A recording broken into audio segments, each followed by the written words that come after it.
minutes away. Basically less than 10 minutes. If you needed a gas station, if you needed a grocery store, if you needed a bakery, there's pretty much one on every corner of the city. There is a school here, elementary school.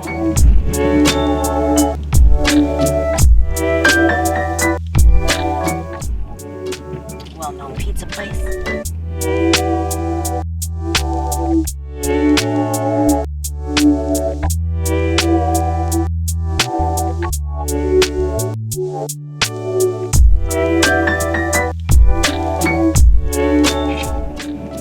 Lots of Portuguese restaurants. There's Chinese restaurants. There is also Latin restaurants. That's becoming very popular. The city's very diverse.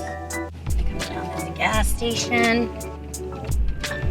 Famous Dunkin' Donuts. There's one on pretty much every other street. Well-known park, Lafayette Park.